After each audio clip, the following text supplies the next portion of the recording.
3 जुलाई से जारी इस साल की अमरनाथ यात्रा अब अपने अंतिम पड़ाव पर पहुंच गई है। अमरनाथ यात्रा में छड़ी मुबारक की यात्रा शुरू हो गई है, जो श्रीनगर से निकलकर पहले मारतंड और उसके बाद शेषनाग पंचतरणी होते हुए रक्षाबंधन के दिन यानी शुक्रवार 28 अगस्त को पवित्र अमरनाथ गुफा पहुंचेगी। इसी दिन इस साल की अमरनाथ यात्रा भी संपन्न हो जाएगी। 8 जुलाई से ही इस साल की अमरनाथ यात्रा में श्रद्धालुओं के लिए अमरनाथ यात्रा को स्थगित कर दिया गया था, क्योंकि यात्रियों की तादाद आखिरी दौर में कम आ रही थी, जबकि अधिकतर यात्रियों ने पहले ही अमरनाथ यात्रा पूरी कर ली है। अब आखिरी जत्था छड़ी मुबारक के साथ ही अमरनाथ यात्रा कर रहा है। मैं इस समय मारतंड में हूँ और मारतंड में हमने कुंड की परिक्रमा की।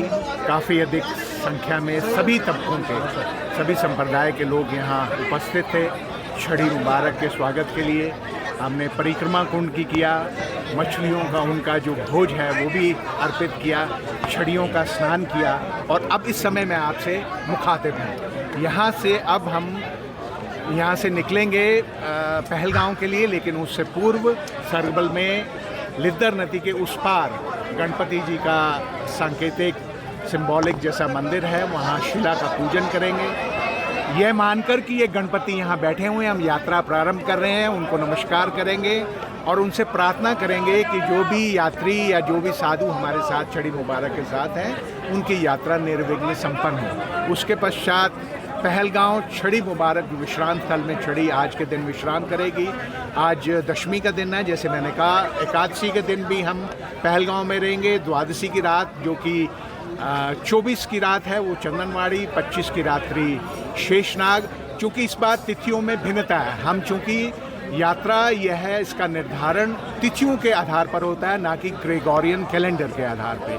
तो इस बार तिथियों में थोड़ी सी भिन्नता है। तो 26 और 27 को हम रात्रि पड़ाव करेंगे पंचतरणी में और 28 तारीख जो कि श्रावण पूर्णिमा का दिन है, मुख्य दर्शन करने का दिन है, हम उस पवित्र गुफा में शिव और शक्ति स्वरूपनी शटिकाओं को लेकर उस गुफा में पहुंचेंगे, जहां पर भगवान शिव ने माता पार्वती के आग्रह करने पर वो कथा कही जिसको सुनकर जीव जन्म और मृत्यु का जो चक्र है उससे मुक्त हो जाता है। तो परंपरागत वैदिक मंत्रों से पूजन अर्चन होगा और उसके पश्चात हम पूर्णिमा की रात्रि पुनः पंचतरणी विश्राम करेंगे। 29 तारीख को प्रातःकाल पंचतरणी से चलकर शेषनाग चंदनवाड़ी होते हुए रात्रि पड़ाव करेंगे पहलगांव में। 30 तारीख को लिद्दर नदी के किनारे पूजन, विसर्जन और महात्माओं के भोज के साथ इस वर्ष की छड़ी मुबारक स्वामी अमरनाथ जी की वार्षिक यात्रा संपूर्ण होगी। अशरफ आनी, श्रीनगर, आज तक।